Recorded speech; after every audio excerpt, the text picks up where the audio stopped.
आप 20 तारीख को बरोज पीर को सुबह बच्चों को 2 नंबर बटन दबाकर पंजा निशान के ऊपर वोट देकर भारी अक्सरियत से कामयाब करें, मैं अपील करता हूं।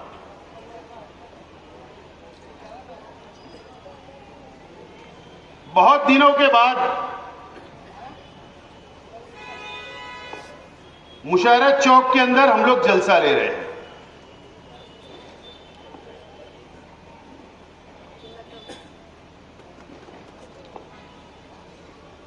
और शहर के अंदर 5 या 6 कोई जलसा चल रहा है अलग अलग पार्टियों का।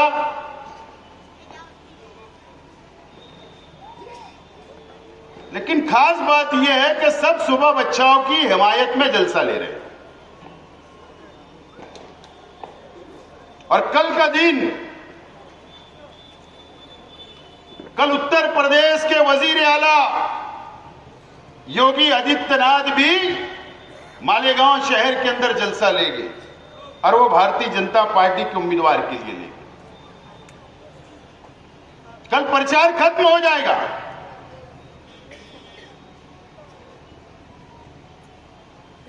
ये देश का इलेक्शन, ये मुल्क का इलेक्शन,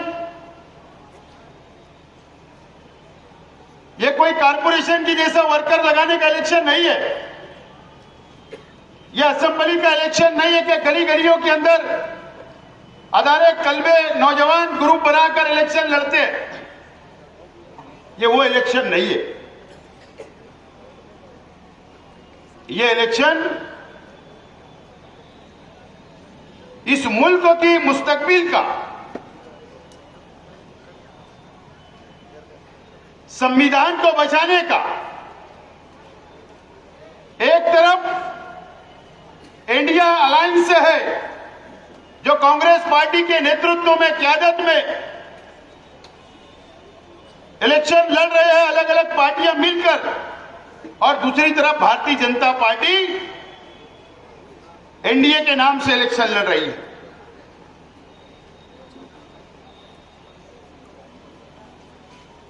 और वो हमारा संविधान, वो हमारा आईन, इस मुल्क का, जब ये मुल्क आजाद हुआ तो हमारे संविधान ने, हमारे आईन ने हर मजहब के लोगों को, चाहे वो कोई भी मजहब को मानने वाले हो, सबको मुकम्मल तौर पर आजादी दी। यहां तक कि 2014 तक चाहे अटल बिहारी वाजपेयी हो, भारतीय जनता पार्टी की सरकार रही, लेकिन ये 10 साल के अंदर जो संविधान को तब्दील करने का काम किया गया, माइनॉरिटी के साथ में जुल्म करने का काम किया गया, संविधान को खत्म करने का काम किया गया और मुसलमानों के ऊपर अत्याचार करने का काम ये 10 सालों के अंदर हुआ है। आमतौर पर आप लोगों को पता नहीं होता कि मुल्कों के अंदर क्या चल रहा है, कौन से मुद्दे के ऊपर, कौन सी बात के ऊपर इलेक्शन हो रहे हैं। आज भी हिंदू और मुसलमानों के बीच में इलेक्शन को लाकर खड़ा करने की कोशिश भारतीय जनता पार्टी की तरफ से की जा रही है। 1 महीना 1.5 महीना पहले हमको लगा नहीं था, जब पार्लियामेंट का इलेक्शन डिक्लेयर हुआ तो हमको नहीं लगा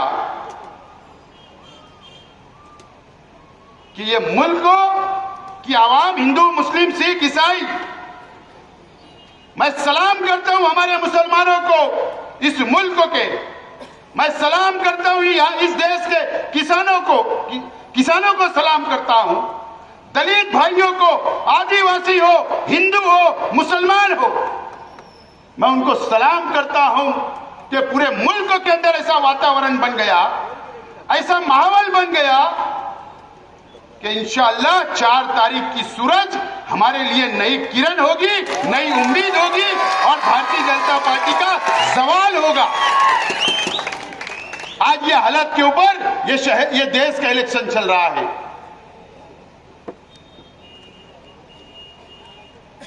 ये महाराष्ट्र के अंदर बहुत मशहूर है। राज ठाकरे हमेशा स्क्रीन लगाकर बोला करता है कि लगाओ वाली वीडियो, लाओ रे ये वीडियो। आज हमने भी स्क्रीन लगाया है।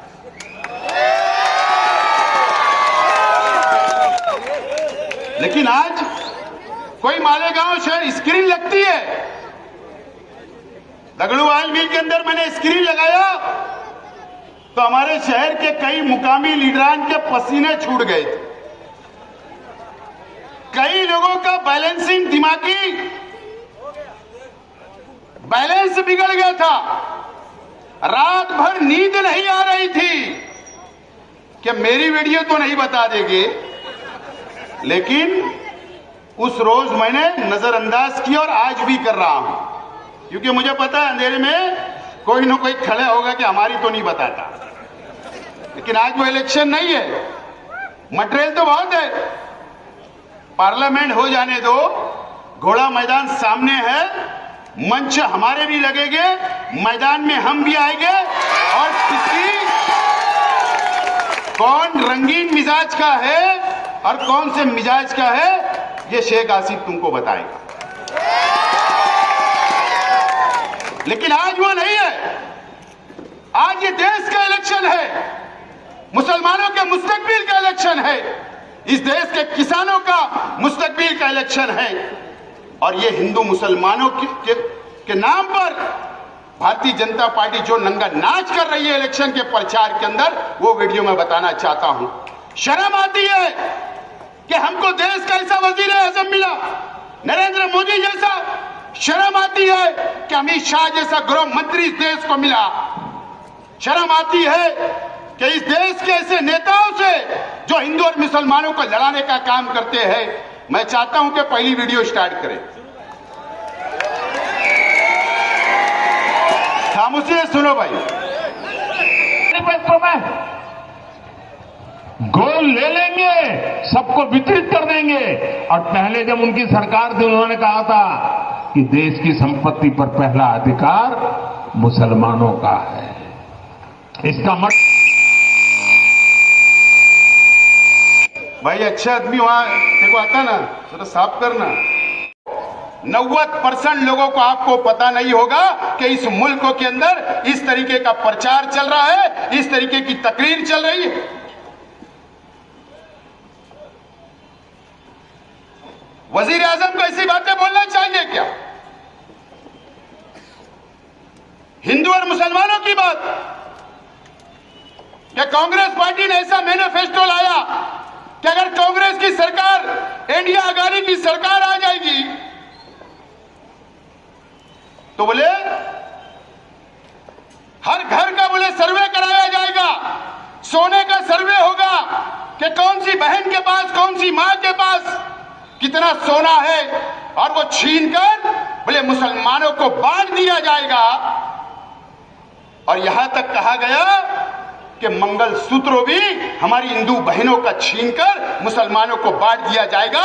इस तरीके की तकरीर ये पार्लियामेंट के चुनाव के अंदर नरेंद्र मोदी जी ने कही। नरेंद्र मोदी जी और भारतीय जनता पार्टी और आरएसएस को, ये एनडीए सरकार को मैं बोलना चाहता हूं, अरे हम वो मुसलमान है, वह हमारा अपना मजहब है, वह हमारी शरीयत है कि मुसलमान जकात देता है, करोड़ों नहीं अरबों रुपया जकात देता है। कई मां बहनों के घर बसाता है, कई के गले के अंदर मंगलसूत्र सजाता है। हम तो देने वाली कौम है, लेने वाली कौम नहीं है। तुमने ही कहा था कि मैं झोला लेकर आया हूं, तुम मांगने वाले हैं और हम देने वाले हैं। आपने अपने अपनी पत्नी को तो नहीं संभाला, एक मंगलसूत्र नहीं संभाला, तुम क्या बात करोगे कि मुसलमान को क्या मंगलसूत्र की जरूरत है? ये राजकारण इस देश के अंदर चल रहा है और हम आज भी बेदार नहीं है। आज भी हम बेदार नहीं है कि ये इलेक्शन क्या है। इस मुल्क के अंदर इस तरीके का इलेक्शन, इस तरीके का प्रचार चल रहा है। बहुत सोच समझ के फैसले करना है। अगर हमसे जरा सी भी गलती हो गई तो याद रखना, संविधान जब खत्म हो जाएगा तो हो सकता है कि ये भाजपा आरएसएस हमारा वोट का अधिकार छीन ले। आप ऐसा समझ के जाइए पोलिंग बूथ के ऊपर कि हमारी ये आखिरी वोट है और आखिरी वोट इतनी ताकत से हम डालेंगे इस देश के अंदर कि नरेंद्र मोदी जी आप 4 तारीख के बाद वजीर आजम नहीं रहेंगे और झोला लेकर आप फिर वो गुफा के अंदर, जहां आपने केदारनाथ जाने का बोला था, आपको 5 जून को केदारनाथ जाना पड़ेगा। दूसरी वीडियो लगा।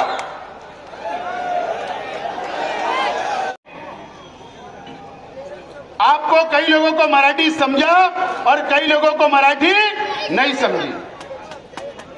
ये पूना के अंदर बोला गया, क्या बोला गया?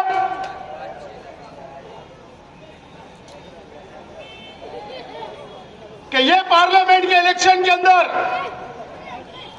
कांग्रेस पार्टी को जिताने के लिए, राष्ट्रवादी कांग्रेस पार्टी को जिताने के लिए और शिवसेना, उद्धव ठाकरे साहब की शिवसेना को जिताने के लिए, बोले इस देश के, इस महाराष्ट्र के मस्जिदों से फतवे निकल रहे हैं, मौलवी और मुल्ला फतवे दे रहे हैं कि वोट कांग्रेस और शिवसेना और राष्ट्रवादी को देना। इस तरीके की तकरीर राज ठाकरे साहब को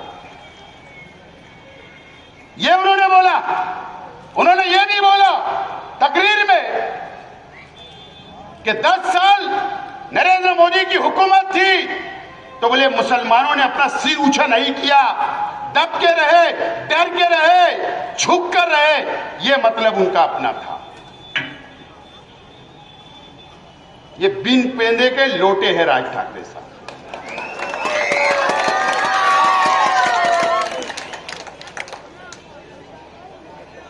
पिछले इलेक्शन के अंदर ये नरेंद्र मोदी को गालियां दे रहे थे और ये बोल रहे थे कि महाराष्ट्र के अंदर नरेंद्र मोदी, अमित शाह को मैं कदम रखने नहीं दूंगा, और आज उनके तलवे चाटने का काम कर रहे हैं।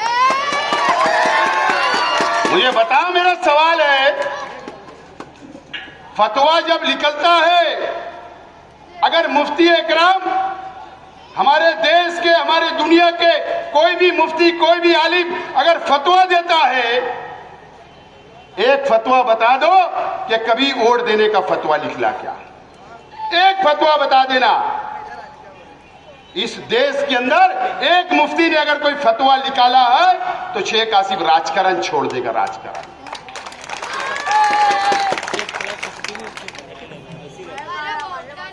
मुझे बताओ कि हमारे मुफ्ती, इस मुल्क के मुफ्ती, उलमा, ये कैंडिडेट कौन, मुसलमान थी क्या? शोभा बच्चाओ, उनका धर्म हिंदू है, मराठा है। महाराष्ट्र के अंदर 48 सीटें महाविकास आघाड़ी की लड़ रही है, 48 लोग हिंदू हैं। एक मुफ्ती का फतवा हिंदू भाई के वोट देने के लिए क्यों निकलेगा? लेकिन हमारे मसाजिद को बदनाम करना, हमारे उलमाओं को बदनाम करना, हमारे मुसलमानों को बदनाम करना और हमारे नाम पर सियासी दुकान चमकाना और वोट मांगना, हमारे हिंदू भाइयों से आज अल्लाह का करम है कि हिंदू भाई भी समझदार हो गया अब इनके छचन में आने वाला नहीं है। मैं सलाम करता हूं किसान भाइयों को, मैं सलाम करता हूं हिंदू भाइयों को कि जो लहर चली इस महाराष्ट्र के अंदर, इनकी जमीन खसक चुकी है। ये राजकारण चल रहा है, इस तरीके की वोट इस मुल्क के अंदर और इस महाराष्ट्र के अंदर मांगी जा रही है। दोस्तों, ये मैं आज आपको बताने के लिए इसके लिए लाया हूं। चौथी, अमित शाह जी, इनकी जिम्मेदारी क्या है कि इस देश का लैंड ऑर्डर, इस देश के अंदर अमन रहे, भाईचारा रहे, यह उनकी जिम्मेदारी है। इन्होंने बिहार के अंदर तकरीर की अभी इलेक्शन में, क्या बोल रहे हैं? हम इस बात के, इस देश का मुसलमान कभी भी गाय का कत्ल नहीं करता, ना कुर्बानी नहीं करता और ना हम गाय का गोश्त खाते हैं। हमारे उलमाओं को तो फतवा है कि मत खाइए। हमारे उलमाओं ने तो कहा कि गाय का एहतराम करना चाहिए, उसका गोश्त तो नहीं खाना चाहिए। लेकिन वो क्या बोल रहा है शख्स कि तीसरी गेम नरेंद्र मोदी को वजीर आजम बना दो, जो गौ हत्या करेगा उसको उल्टा लटकाकर सीधा कर दिया जाएगा। ये देश के गृह मंत्री को ऐसी भाषा शोभा देती? उल्टा लटकाना मतलब क्या? ये गौ रक्षा वाले या फिरका परस्त तंजीमों को बढ़ावा देने का काम कर रहे हैं। इस देश के अंदर क्या फिर 1 लाख का कत्ल करना चाहते हो? 1 लाख अहमद का कत्ल हुआ इनकी हुकूमत के वक्त, कि फिर किसी का कत्ल कराना चाहते हो? कि फिर कोई मॉब लिंचिंग कराना चाहते हो? पहलू खान का कत्ल हुआ राजस्थान में, कि फिर कोई तीसरा पहलू खान बताना चाहते हो? हमारे शहर में कई हुए, यहां पर कुरैश बिरादरी के बहुत लोग हो गए। जब ये लोग भी आवाज देते तो हम खड़े रहते। याद रखना, मैं आप लोगों से बोलना चाहता हूं कि अगर इनकी हुकूमत आ गई तो ये 10 साल के अंदर जितना हम पर जुल्म किया गया उससे कई ज्यादा जुल्म हमको सहना पड़ेगा। याद रखना मेरी बात को। 5वीं लगाओ। अब हमारे शहर के जानते हैं क्या कौन है? हमारे बाह्य मतदार संघ के एमएलए दादा भूसे साहब हमारे जिले के पालक मंत्री महोदय है। हमारी कोई जाति दुश्मनी नहीं है, ना दादा भूसे से, ना नरेंद्र मोदी जी से, ना अमित शाह जी से, ना किसी से। हमारी विचार की और सोच की लड़ाई है हमारी। उनकी सोच हमको पसंद नहीं है और हो सकता हमारी सोच उनको पसंद नहीं है, लेकिन उन्होंने ये 2 दिन पहले की वीडियो है। 2 दिन पहले पिप्पलगांव जब नासिक जाओ तो पिप्पलगांव टोल लगता, जो पिप्पलगांव बसवंत है वहां पर परसों के दिन जलसा हुआ। नरेंद्र मोदी जी भी थे और यूटी के अंदर यूटी अघाड़ी के सब लीडर थे। क्या बोले दादा भूसे साहब ने? ठीक है, वो नारे वगैरह लगाए, वो उनका अपना मसला है, उस पर मुझे कुछ नहीं बोलना। क्या बोला उन्होंने? एक विशिष्ट, यानी एक समाज ठहराविक मतदान के लिए, यानी वोट के लिए लाखों की संख्या के अंदर बोले बाहर निकल रहे वोट देने के लिए, और उन्होंने ये अपील की हिंदू भाइयों से, हिंदू मुस्लिम करके, कि आप भी लाखों की संख्या के अंदर वोट देने निकलो। कौन बोल रहे? दादा भूसे साहब।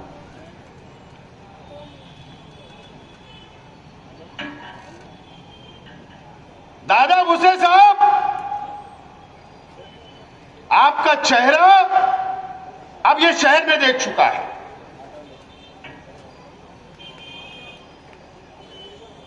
आप गयाना और रमजानपुरे में जाते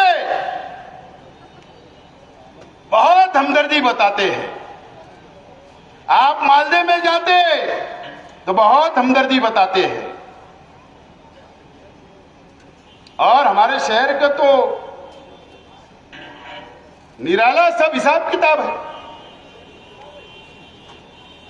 यह ऐसी तकरीरें चल रही है, यह प्रचार की, हमारे जिले की, हमारे महाराष्ट्र में, हमारे देश में, जिससे हम इस देश से प्यार करते, उसके अंदर ऐसा इलेक्शन चल रहा है, यह बताना था मुझको आज आपको।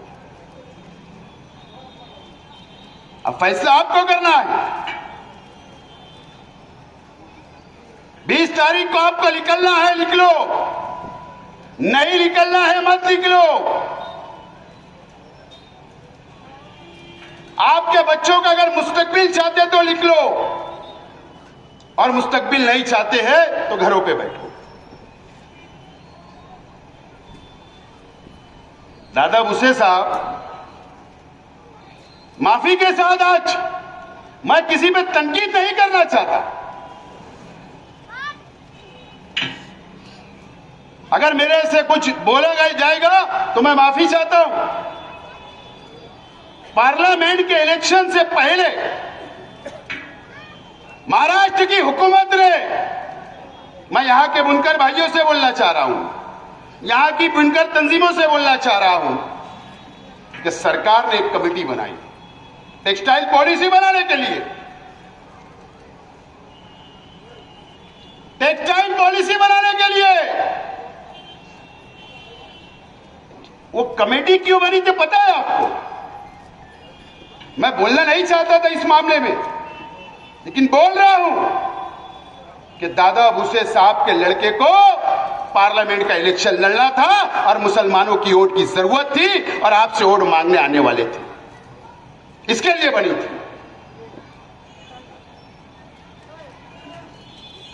लोटस हाउस के अंदर शहर के एमएलए के साथ कई तंजीमें आओ भगत कर रही थी, आओ भगत कर रही थी। बंबई में मीटिंग, ऑफिस में मीटिंग, दादा भूसे साहब के संपर्क कार्यालय के अंदर हमारे बुनकर भाई तंजीमें जाकर बैठते थे। दादा भाऊ, दादा भाऊ, दादा भाऊ है तो बोले आप पूरे टेक्सटाइल के अंदर नए लूम के लिए फंड, बिजली के अंदर सब्सिडी मिलेगी, यार्न में सब्सिडी मिलेगी, पावर का रेट कम हो जाएगा। जैसा मसीहा बनकर हमारे ही लोग पेश कर रहे थे। लो ये चुम्मा ले लो जाकर।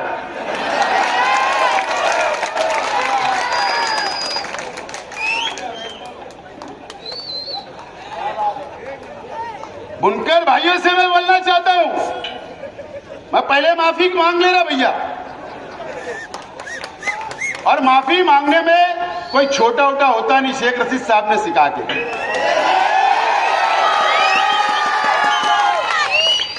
मुझे बताओ, मेरा सवाल है, अमरीश भाई पटेल ने इलेक्शन लड़ा, पहला जर्नल हुआ, गिरे अमरीश भाई पटेल, हुआ ना वोट का डिवाइडेशन? हुआ या नहीं? दूसरे डैम फिर अमरीश भाई खड़े, फिर गिर गए, फिर डिवाइडेशन हुआ थोड़ा बहुत, कुणाल पाटिल लड़े, फिर वंचित से नबी अहमद साहब ने इलेक्शन लड़ लिया। और मुझे याद होगा, चाहे मैं गलत ना हो, मेरी याददाश्त अच्छी हो, हालांकि थोड़ा उनका भी प्रचार होना चाहिए, यूसुफ इलियास साहब का, उन्होंने भी उनके ही साथ थे।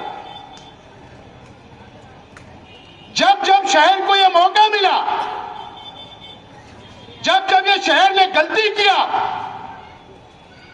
सरकार किसी और की बनती और चुनकर किसी को और को देती। सरकार किसी और की बनती, चुनकर किसी और को देती। 9 में कांग्रेस की सरकार आई, मुफ्ती साहब को चुन के दे दिए। क्या फायदा हुआ मुझे बता दीजिए आप। मैं ठीक है, इलेक्शन हो गया गया, हार जीत लगी रहती है, ये मानने वाले बहुत बड़ा कलेजा है, कोई बात नहीं। 14 में मैं आया तो बहुत कोशिश किया, बहुत लड़ा, लेकिन बदकिस्मती थी कि सरकार हमारी नहीं थी। 19 में मैं लड़ा, फिर मुफ्ती साहब को दे दिए, कांग्रेस की सरकार आई। ये शहर का टेक्सटाइल, ये शहर का पावरलूम, तुम जिसके भरोसे पे चाहते हो कि ये टेक्सटाइल आगे बढ़े, सहूलत मिले, तो अगर गलत फैसले लेते रहोगे तो कभी फायदा नहीं होगा। ये वो दादा भुस्से साहब है, अपना मुफाद था तो आपके साथ, आपके पास आ रहे थे, बाजू में बैठा रहे थे, अखबारात के अंदर हेडिंग, वहां से वीडियो, क्या चैनल वालों को बंबई साथ में, मंत्रालय में साथ में, गाड़ी से उतर रहे तो फोटो वीडियो, होटल में खा रहे तो वीडियो, अजीब काम। ये मुफाद था। अब बताओ उनका चेहरा बेनकाब हुआ कि नहीं। विशेष समाज मतलब क्या, यानी मुसलमान बाहर निकल रहा, बोले ऑटो के लिए, तुम भी लिख लो। ये जुमला ये शहर के लिए, हिंदू मुस्लिम एकता के लिए घातक जुमला है, और एक पालक मंत्री को इस तरीके का जुमला का इस्तेमाल नहीं करना चाहिए था। जिम्मेदार व्यक्ति है। ये इलेक्शन चल रहा है इस देश का, इस महाराष्ट्र का और ये शहर का, ये इलेक्शन चल रहा है। मैंने पूरी 5 वीडियो के अंदर आपको दूध का दूध और पानी का पानी करके बता दिया।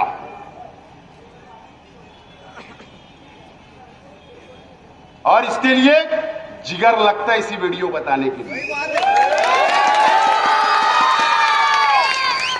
मर्दानगी लगती। ऐसी वीडियो कांग्रेस के बड़े लीडरान भी नहीं बताते,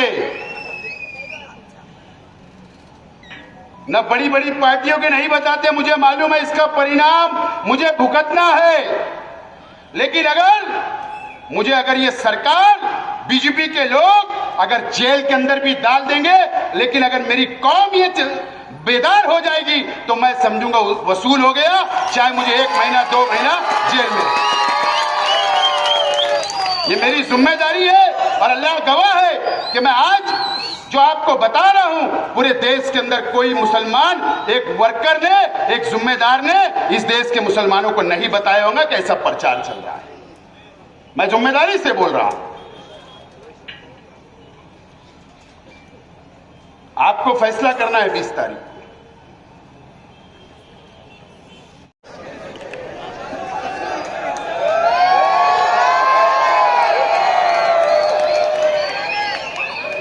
फतेह मैदान में मलार, ये तो किला फतेह कर लेंगे फतेह मैदान से। मुझे लगा कि फतेह मैदान के अंदर ऐसी तोप धड़केगी कि बीजेपी चारों खाने चित हो जाएगी। जब मैंने उनकी तकरीर सुना, पहले तो मेरा उनसे सवाल है, आप क्या सोच रहे थे? 3 तारीख तक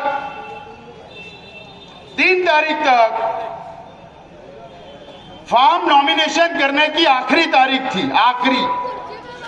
बात समझ लो। आराम से बैठो, केस मेरे पे बनने वाला है, तुम्हारे पे। 3 तारीख आखिरी तारीख थी, 3 बजे तक फॉर्म नॉमिनेशन करने की, पार्लियामेंट की। ठीक है, आपकी पार्टी का उम्मीदवार नहीं था, आप 3 तारीख से 15 दिन आपने क्यों हिमायत नहीं की सेकुलर उम्मीदवार की? ये मेरा सवाल है आपसे, क्यों हिमायत नहीं की? क्यों शहर की आवाम को कंफ्यूज रखा आपने? मैं समझ रहा था कि भाजपा के खिलाफ तो इतनी चंपी करेंगे वो, क्योंकि वो भी एक बहुत अजीम दारुल उलूम देवबंद के रुकन है, वहां पर भी बजट होता है, वहां पर भी पॉलिसी बनती है, वहां भी मुस्तकबिल का मुसलमानों का सोचा जाता है। और दिल्ली से करीब है, देश के हमारे बड़े बड़े उलमा उस बोर्ड के अंदर है। मुझे लगा कि मुफ्ती साहब तो बिजली की धज्जियां उड़ा देंगे, लेकिन उन्होंने तो उल्टा ही कर दिया, कांग्रेस की धज्जियां उड़ा दी।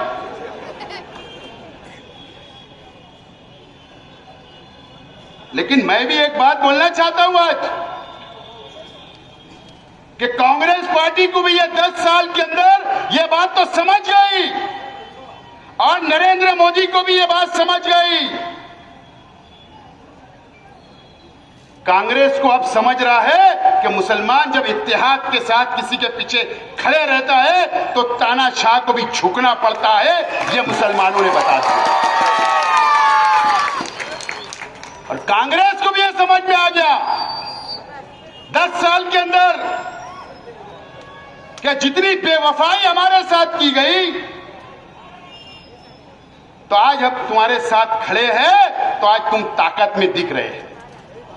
दोनों को हमारा एहसास हो गया। मैं सलाम करता हूं मुल्क के मुसलमानों को, सलाम करता हूं। लेकिन मुफ्ती साहब ने तो जो चंपी की कांग्रेस ठीक है, उनकी गलतियां हुई होगी, लेकिन आज वक्त नहीं था। आप सीधा बोलते कि शोभा बचाओ और पंजा निशान को वोट दो, जैसा मैं मर्द के मर्दानगी वाली बात कर रहा हूं, वोट मांग रहा हूं ना। मुझे मालूम है असेंबली में कल क्या होगा, होने दो। लेकिन आज मेरी कौम का सवाल है, आज मेरे देश के मुस्तकबिल का सवाल है, आज ये संविधान का सवाल है, उसके लिए कुर्बानी का जज्बा होना चाहिए। आपने अभी तक पंजे की वोट नहीं मांगी, अरे बेदार कर दो, इलेक्शन हम लड़ते रहेंगे।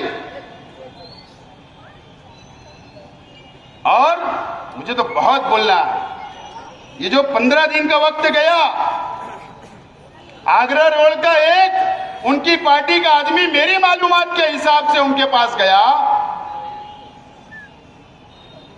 बोले हजरत, बोले मैं पार्लियामेंट की उम्मीदवारी करने वाला हूं, आप मुझे टिकट दिलाओ, मैं आपको पार्टी फंड दूंगा।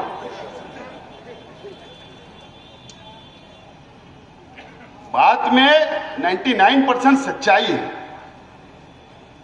जो मेरे पास मालूमात आई, हजरत भी परेशान हो गए। मैं 10 टाइम स्कूल 1 टिकट या 2 टिकट कारपोरेटर का दूं, ये पार्लियामेंट की बात कैसे कर रहा है? हजरत बोले ठीक है, मशवरा करेंगे, ऊपर बात करेंगे।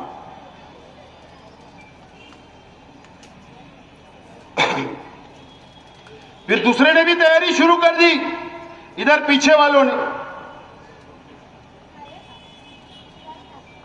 लाली बॉर्डर लगा के आजकल जलसे में पहुंच जा रहे। जलसे से 1 घंटा पहले मेकअप होता, कौन सा कपड़ा अच्छा लगेगा, कौन सी डिजाइन का लगेगा, फिर जलसे के बीच में से चलते आएंगे तो सब हटाएंगे। अबे जलसे में ही 500 लोग, तो कौन हटाने की जरूरत पड़ती? बहुत झगड़े चल रहे थे इनके, हजरत के और उनके बहुत।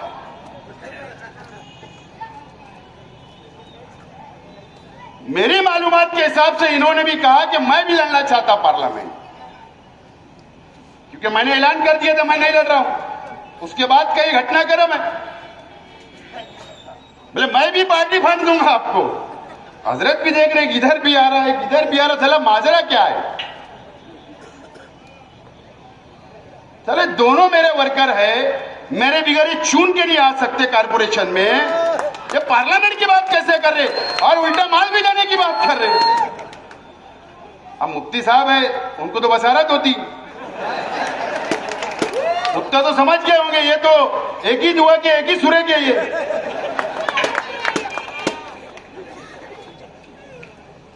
तो ये खुद रेस में लग गए मेरी माल। बोले माल तो कैसे तो आ रहा है, ये इनका तो खर्चा नहीं करेंगे, इतना बड़ा इलेक्शन है, इनका खर्चा नहीं करेंगे, तो ये खुद रेस में लग गए। अब इन्होंने भी 100 किलो का थैले भर के माल मांग लिया।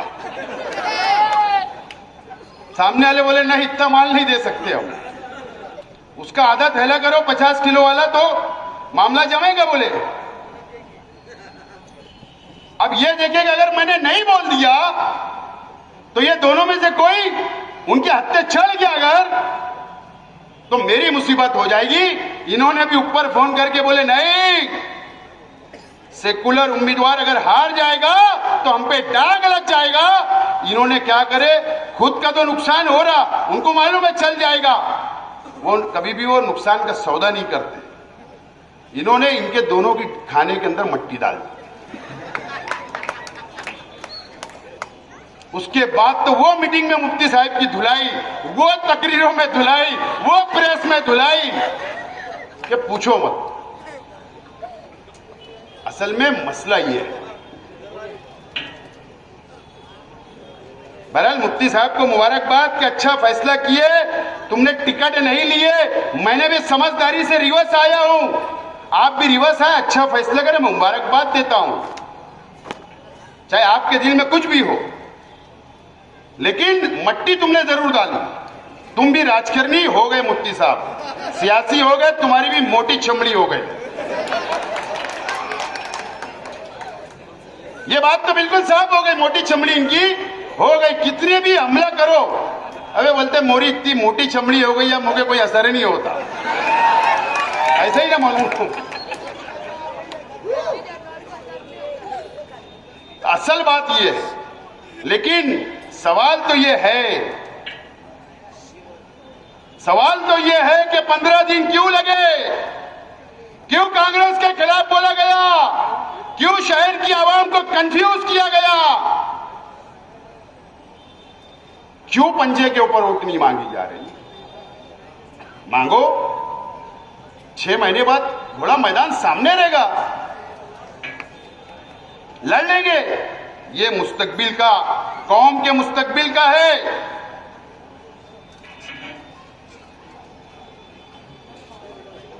मुझे उम्मीद है कि मुफ्ती साहब आज के जलसे में वोट मांगे होंगे, आज के जलसे में वोट उन्होंने मांगा होगा, मुझे उम्मीद है। लेकिन मुफ्ती साहब और जो लोग इंडिया अलायंस में है, माफी के साथ उनसे भी बोलना चाहता हूं, भवन के बाजू वाली ऑफिस वालों का कुछ तो नजर आ रहा है, लेकिन शहर के अंदर कहीं भी स्टॉल बूथ वर्कर काम करते नजर नहीं आ रहे, सिवाय हमारी पार्टी के 50 बूथ लगे हमारे शहर में, लोगों को वोटर स्लिप आवाम को दिया जाए।